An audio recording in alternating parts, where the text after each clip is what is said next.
Happy Wednesday. Hi there. We are live. We are Laura and Dave Butler of WorkLife Consulting, and we offer these live streams every week for the most part on topics that we hear and from our clients that are of interest to them. And sometimes it's just what we like to talk about. So it's on somebody's mind. Is it ours or theirs or somebody's? Yeah, and this topic for today came up because we're working on our upcoming emotional mastery course. And we realize that what happens is stress behavior rears its head. We all know that. But what Mhm. does it mean here, Dave, to talk about it requires emotional mastery? Well, I think the point here is, I think as well as it being on people's minds, it just seems to be a lot more stress behavior everywhere. It just seems to be growing and growing since the pandemic has gotten worse and worse and worse. And now we're talking about inflation and recession and blah, blah, blah, blah, blah. I mean, stress behavior is at an all-time high. But I think the reason that I think we want to talk about is because it's normal to feel these things. I mean, stress behavior is there for a purpose. Not not just the stress, but the behavior of showing it is a way of communicating. But but for some reason in our culture and in our society and in our world, stress behavior is looked at and judged as being negative, being wrong, being bad. Well, it certainly feels uncomfortable, but it does have a purpose. And if you don't have emotional mastery, if you haven't learned the techniques and the fundamentals of emotional mastery, well, you're never going to be able to use it for anything other than being trying to hide it. Well, I think too, the other piece around stress behavior is if we can align and recognize the triggers that are going to push the stress behavior over, then we're going to be a little more not so much in control, Well, we can manage it better. manage it better. It Absolutely. doesn't have to manage us. That's what we say in general. Learn to manage stress before it starts managing you.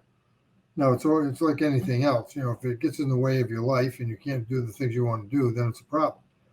If it's less than that, then it's just something that we put up with. But I'd like to take it one step further.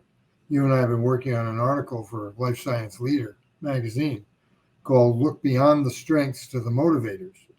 Well, the motivators are needs. The motivators are the things that I need on a daily basis to get up. I need to pay the bills. I need to eat. I need to take a shower. Those are needs that we all share. But needs that go beyond that are motivators. I have a need to be able to interact with people.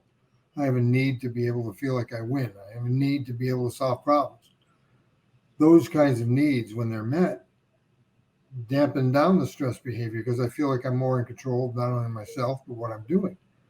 Well, the other piece to it is that we talk often about living your strengths, identify what your strengths are. Well, the Yeah, reason that we're in our strengths and we can land there for a while is because we've satisfied a need or a motivator. that's correct. Yeah, It's not the other way around. The strength does not lead to the need. right. Need leads to the strength. Leads to the strength and unleashes the strength. It lets it go. It lets it become what it can be because the needs are the foundation, and the motivators of the need are what usually we use the strengths to be able to accomplish. But But we know that in this world of recognizing our needs and therefore aligning our strengths is not a one size fits all. right, So we live in the space of helping based on four different specific, categories. specific categories. People like to call them personalities, but they're not really personalities as much as their perspectives, the way we look at the world. Because we know from the work we do that we don't see the world the way it is. We see it the way we are. So if I'm stressed and I'm looking through my filter, whatever that is, the whole world is stressed to me. Right. But it Right. really isn't. Everybody feels like I do. Yeah, because I'm an example of humanity. Yeah. And it's not the case. So in some But cases, there are people who are categorized as what we call the doer. They're hands-on, they thrive in fast-paced, get her done environments. The good old doers. It's always nice to have a doer around when you got to get something done. And by the way, we are Dave and Laura Butler of WorkLife Consulting, and we provide conversations for organizations and individuals focusing on passion, what your needs and strengths are. How's that one? And help you with your own individual journey, but also helping you communicate with your colleagues and teams. So let's go back to that doer. So the doer the stress behavior is, and I love the fact that I had a client one time who said, whatever the stress behavior was, well, that's not me. And I said, well, pick another one because we all have it. Yeah, you're going to have something. And even if it doesn't resonate with us, we will be working with somebody who probably is exhibiting this type of stress behavior. I think that's the important point that we're trying to make, is that everybody has their own version of it. And rather than hiding it and pretending that it's not there, let's use it to our advantage. So if you can recognize the stress of a doer, the dismissiveness, the busyness, the demanding quality. Well, what is it? This is what could be very observable. We could be working and having conversation with somebody and they, okay, can we just move on? Right. They don't mean to be dismissive. That's not their point. Their point usually what's at the essence of that behavior is a missing need. Mm-hmm. So what the doer needs, so let's say you were the doer exhibiting stress, then I could. I haven't got time for this. What are you talking about? I could offer some ways to have a conversation about, what do you need that's immediate? Right. How can I help you address that? What decisions are you looking to meet, or make at this point? And what are the results you're looking for? Yeah, I think one of the best ways to describe this is that the needs of the doer usually are built around what are we trying to do? And time-wise, it's immediate. So everything's a fire. So every time you see I think every time I see those red fire engines go by, that's being driven by a bunch of doers. They love to have an immediate emergency. Yeah. And then we go to something we recognize, the communicator. So what does that stress behavior look like in the category and from the perspective of the communicator? So there's something that triggers the communicator that comes across as being very sensitive. They're distracted, sidetracked, argumentative. And just because you don't say hello to them when you walk in the room, they're going to feel like you're angry at them. What's wrong with me? Or what's wrong with you? What did I do? What did I do? Wait a minute. I got to go fix it. So let's say that, I'm the one who's the communicator and I'm exhibiting this stress and I might be argumentative. Never happened in my world, but I could be. And this is what I need. There's something underneath that energy, that visibility that is not being met. Yeah, and it doesn't mean, by the way, that we look at these needs as an all-day event.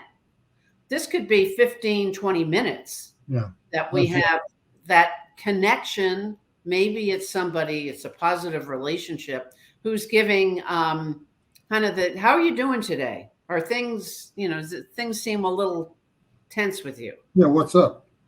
Yeah, just a what's up conversation. So the needs are usually built around the fact that there are too many facts. Hey, wait a minute, how do you feel about it? I don't care what the facts are. What do you feel? How do you feel? Mix it up. Yeah, and in positive relationships, and when I say positive, I think the point here is that they're upbeat, that they're friendly. The relationships that when they become confrontational, it's very difficult for the communicators. They get very sensitive about it. And variety is always a good way to talk about the needs for a communicator because they get bored quick. So it's funny that one of their stress behaviors is to get sidetracked. Well, the reason that they're sidetracked is they don't have enough variety, and they're looking for anything else to concentrate on, but what it is that they feel like they're getting stuck on. So they like to have two or three different things happening at the same time. So it's always useful to introduce new ideas, be creative. And the additional category is the thinker, the stress behavior.